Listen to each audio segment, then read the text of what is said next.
Whoever here likes racing games, raise your hands. You know I can't see you, right? So I'm just gonna assume that all of you like racing games, because I sure do. Just a little context, I play all sorts of racing games. I can enjoy anything from kart racers or arcadey jaunts like Burnout, Mario Kart, or Outrun, all the way to the simmiest of the sim racers, at least on consoles. I don't have a PC powerful enough to play games like iRacing, otherwise I definitely would. The point is, I really enjoy racing games, and am well versed in the various forms they can take, including more fantastical ones like Wipeout. As you've no doubt already come to the conclusion on, we're going to be looking at a racing game this week. The game in question is Race Driver Grid for the Xbox 360, known by most simply as Grid. Grid was developed by Codemasters and released in America on June 3, 2008. It was well received by critics, and while it sold well enough to get 2 eventual sequels, it seems that the game didn't sell near as well as its brother series, Dirt. Much like Dirt was once known as part of the Colin McRae series of rally racing games, Grid is actually part of the Toka Racing series, which many of us in America probably wouldn't know much of anything about. Most of the games in the series were indeed released here, though they generally were greatly overshadowed by Gran Turismo. Not to mention, the name of the series had a tendency to change whenever it was released in countries outside of Britain, and the name in America was never exactly consistent. By the time Grid was released, the series had been all but completely unified regardless of which territory you lived in. Grid was Grid wherever you went. While I believe the Toka series was known as a pretty hardcore simulation, Grid is decidedly more along the lines of a simcade experience. What is a simcade racing game, you may ask? Well, it's generally a game that has fairly relaxed, exaggerated, or generally unrealistic physics, but that still requires the type of precision skills that a sim racer would require. You have to be gentle with the throttle, braking is an absolute necessity, and it's really easy to upset the balance of the vehicles if you're not careful. It feels unforgiving, but at the same time, your cars are much more responsive and agile than anything in real life. Simcade games also generally focus on real cars, real racing series, and real tracks. They want to capture the aesthetic realism and intensity of racing without being quite as demanding. Grid itself focuses exclusively on tarmac racing. There's no dirt, no snow, and in fact no special conditions racing whatsoever. This has largely been the case for the entire Toka series, with previous games even being limited to fewer types of tarmac circuit racing, usually just touring championships. One last thing to note is that Grid was apparently released in arcade form, though I myself have never seen it. I therefore can't really comment on what it's like or how it works. I also don't have any of the DLC for the game, so I won't be talking about any of that either, outside of a little side note later on. Grid breaks itself down in several ways, starting with the obvious of a career mode, an offline free race mode called Race Day, and online multiplayer. There's no split screen, unfortunately. Anyway, beyond that, the game is further separated into a rather large list of types of races. Many of them are somewhat derivative of pro touring racing, with things like Club GT, Formula 3, Formula 1000, Pro Muscle, and basic Le Mans racing, all just involving a basic circuit race in various forms of vehicles, attempting to stay as clean as possible while you make your way to first before the checkered flag. Since so many of them are similar, I'll focus more on the race types that offer something different. First off is Demolition Derby. Each derby track is small and crosses over itself at one point or another, begging to cause accidents. Your goal in derby races is still to get to first before the race is over, but here, contact is actually encouraged. Opponents are quick to find their cars out of commission if you get aggressive, and that's a perfectly valid way to finish your races. Next up is Toge Racing, which itself is broken up into Pro Toge and Midnight Toge. Toge racing is a form of point-to-point driving on complex and difficult mountain roads. Pro Toge differentiates itself by completely discouraging contact. You face each opponent twice, once down the road and once back up. You and your opponent swap places after the first race, with whomever started in the lead then being set up as the chase vehicle in the second race. You're technically not racing your opponent directly so much as racing the clock. Whoever has the lowest time when both rounds are added together wins. As such, even if you end up in first both times, it doesn't mean you're going to win. The deciding factor here is the penalties. If you're the chase car, you are required to make a clean pass without touching the other car. If you make contact, you're given a time penalty. This is easily some of the most technical racing the game has to offer. Midnight toge, meanwhile, is a form of illegal street toge. It's obviously done at night, and the roads can still have traffic on them. What's more, there's no longer any penalties for contact, leading to a much more aggressive race. That said, I think this is a remnant of an earlier version of the game, because it's the only form of racing that isn't officially sanctioned. Because of that, it only shows up a couple times across the entire career. Next up is drifting, which is pretty self-explanatory for the most part. You get points for sliding your car at high angles and high speeds. There will be a flag at the apex of each corner, and your goal is to drift by it as close as you can, without touching it. Doing so will net you a large bonus. Chaining drifts together will also add to your combo multiplier, which is where you really get the big points. Keeping a high multiplier is the most important aspect of drifting here. Anyway, this form of racing breaks itself down into 3 categories: drift battles, freestyle drift, and GP drift. Drift battles pit you up against a grid of cars and ask you to drift a few laps with opponents on the track. The further up the pack you are, the more points you'll get for skirting the flags. GP drift is a tournament-style form of solo drifting. It's basically the same as drift battles, but you're the only one on the track. And as such, you get the same amount of points from every flag no matter what. If you beat your opponent, you move to the next round, and so on until the finals, where you hopefully win once more and finish the championship. Freestyle drift sets you up in a random dockyard in Tokyo and allows you to drift in any direction you want. There are flags on each of the corners of every building, and you simply drift where you want, chaining as many drifts together as you can before time runs out. The final form of racing that's different is the 24 Hours of Le Mans. The career and grid is set up into seasons. At the end of every season is the 24 Hours of Le Mans, which is a race on Circuit de la Sarthe for 24 hours. In reality, it only lasts about 12 minutes, but it does go through a day and night cycle. Many of these races early on, you'll either be driving for other teams because you don't have the cars required to compete, or you'll be skipping. Like the rest of the Le Mans races in the game, you'll only really be racing against people in your class, though multiple classes will be on the track at once. So if you're in the GT3 class, don't expect to beat anyone in LMP1. And that's about it as far as race types go. The career mode itself has several other aspects to it worth mentioning really quickly though. Aside from racing for your own team, you can do single races for other teams, which is actually what you'll be doing anyway in the very beginning, until you get up enough money to start your team. Not long after you start your own team, you'll get the option to hire a teammate. This teammate will take a cut of the winnings, but they'll also help you get points in case you don't come in first in every race in a championship. Along with that, podium finishes will get you sponsorship offers. Sponsors give you extra money for completing certain objectives, like finishing in a certain place or higher, finishing without taking damage, etc. But you can only have so many active sponsors at once. Generally, it's best to have sponsors that give you money for just finishing a race.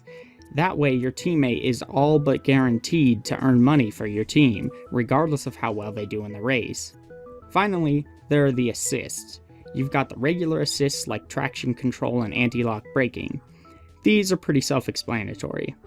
One thing this game added that ended up being used in one form or another by several other racing games is the flashback assist. In Grid, if you make a mistake, you can tap the flashback button to rewind time a fair amount, pick where you start from, and correct your mistake. Your difficulty level changes how many flashbacks you have for a race, with the unlockable ninja difficulty giving you none of them, and basic difficulty giving you 5.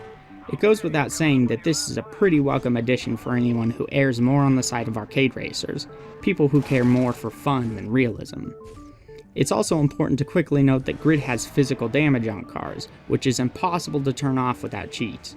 It shouldn't be too much of an issue for most people, but it will affect the way your car drives, so flashbacks can be a great help for removing any damage you just inflicted on your car by driving it into a wall.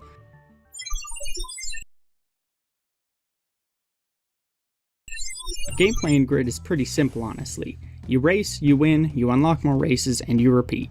Your goal is to get all of the licenses in each of the 3 regions, and then do the final set of races. There are a lot of events here, and it'll take someone even on the basic difficulty at least 20 hours to complete. Multiplayer is now offline, and while it was fun, it wasn't anything to write home about. It basically consisted of just racing, and people on the starting grid backing into you as soon as the race started. There wasn't much to it that you wouldn't expect, so I won't say any more about it. The racing itself feels incredibly refined. I can't really explain it, but it just feels good to race in this game. The responsive nature of the cars is forgiving, so you feel really good when you pull a car out of a dire situation, but at the same time, it's not so forgiving that you don't have to think. It somehow balances right in the sweet spot for simcade racing. I would honestly say that it's the best driving I've ever felt in a simcade racer, and is the model for how every other simcade game should feel. Part of the reason for that is how well the assists work. For this review, I decided to mix things up with various difficulty levels, as well as different sets of assists on and off. And damn if the assists aren't some of the best I've ever felt in the game. When they're off, the driving is a real challenge. You can even lock your perspective into the cockpit view, and turn off the ability to restart races if you're really crazy. But when they're on, they don't get in your way. Anyone who's spent a lot of time with sim racers will know the feeling that things like stability control and traction control give your car. It makes the car feel gutless and sterile. You lose a lot of road feel, and it's impossible to get the speeds out of the car that you want. Grid doesn't have that problem, outside of when having traction control on when drifting, and even then it's still minuscule compared to most games. The point is, these assists are incredibly discreet and super intelligent. You rarely, if ever, feel like the assists get in your way and prevent you from going as fast as you could. At least when using the controller. I'm not sure about when using a wheel. As a quick side note, when you do mess up and send your car into a wall, crashes are amazing. If you total your car, things go into slow motion, and it shows you both the speed you hit the wall in, as well as the amount of G-force generated in the accident. But what's even more interesting is when your opponents crash. The AI in this game is incredibly dynamic, and they aren't immune to making mistakes. Watching a car lose traction ahead as another one T-bones them and they both go rolling across the track is incredibly exciting, especially because you're then tasked with a split-second decision for how to avoid the carnage yourself. These types of situations aren't so common that you become comfortable with them, but they aren't so rare that they're not worth mentioning. Another facet of the AI that makes it so great is how well they drive otherwise. They don't feel like robots following a single line for sure. But what's more, they don't seem to exhibit any form of extreme rubber banding. In case you don't understand that term, rubber banding is when cars drive better or worse depending on how well they're doing in a race. Some games implement this for the player, giving them better grip and more horsepower when they're doing poorly. Other games can give AI opponents the same benefits when they're being beaten, or take power away when they're destroying the player. The intention is to keep races close and exciting, but rarely is it ever done well. Instead, it starts to feel cheap, as if you can't escape your opponents no matter how well you're doing. Or like they're taking pity on you because you suck. Regardless, it usually ends up frustrating the player if they notice the rubber banding itself. If Grid has rubber banding, I don't see it. The AI in this game feels like it's keeping up with you because it's smart, not because it's getting cheap advantages. And if you fall behind, it can be extraordinarily difficult to catch up on higher difficulties, really testing your skills. It really is a testament to how much work was put into making this feel like you're really racing. As I said earlier, I can't really comment on the DLC because I never purchased it. However, it is important to note that there are some issues with it that I know about. Back when the game was in late production, there were a couple of Ferraris that were intended to be in the game, but Ferrari pulled the licensing rights at the last second, so the cars were removed from the game, but the achievement for driving every car in the game was never changed to reflect that. This means it was impossible to get. From what I understand, a fix was implemented in the 8-ball DLC pack, but then a later update broke that fix, and it has never been repaired again. So it's worth noting that it's all but impossible to get all of the achievements in the game. The last thing worth talking about gameplay-wise is the cheats you can unlock for beating the game. Some of them are nice, but boring, like the ability to make your car immune to damage, but the two worth noting are the speed boost cheat, and the cheat that effectively turns your car into a battering ram. If you press up on the D-pad while the speed boost cheat is activated, you'll get a short stint of extra horsepower. This is similar to something like the kinetic energy recovery system that was used in Formula 1 up until recently, where the car would store excess kinetic energy from braking and the like to be used for quick boosts of speed when needed. The other cheat makes your car throw other cars into the air, for lack of a better way of describing it. It's as if your car's going Mach 1 and is made of adamantium. It's just great fun to tap your opponents and watch them go soaring through the air. Since this review is already going a bit long, I'll try to keep this short. There isn't much to say anyway. The graphics and the sound and grid are all still pretty great today. They're not super fantastic or anything, but they're by no means ugly. The mature, desaturated lighting in the game gives it a stylized look that I personally found pleasing to the eye. Teammates you can hire have different voices and different accents depending on where you came from, as well as different driving styles. This ensures that things are interesting, both aesthetically and while playing. The crowds and the crew chief talking in your ear as you race gives things a very lively and real feeling. Honestly, though I'm not saying much about it, I've never experienced a more involving and fun presentation in a racing game, outside of other Codemasters games. In my opinion, they truly are the masters of making a race feel like a race, exciting and fast. Again, there's not a whole ton I would improve here. First off, I would fix that broken achievement, but that kinda should go without saying. As far as more refined fixes go, there's only one major one I can think of.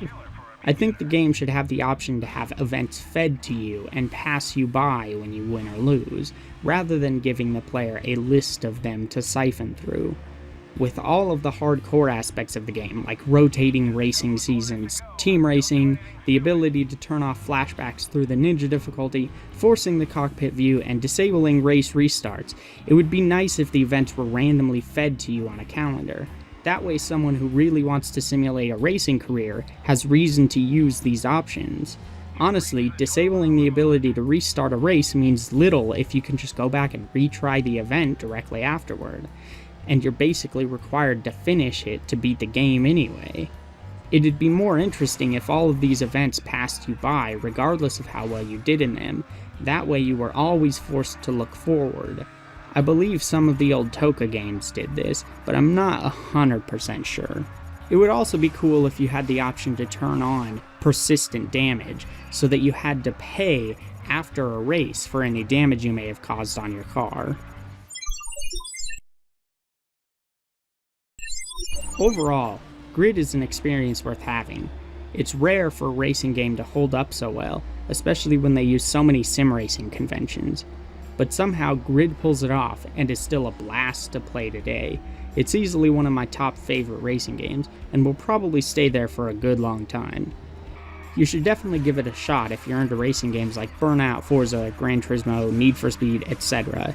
If you like racing for racing's sake, and you don't have a definitive preference for arcade over simulation or vice versa, this game will most likely be something you'll really enjoy. See you next time!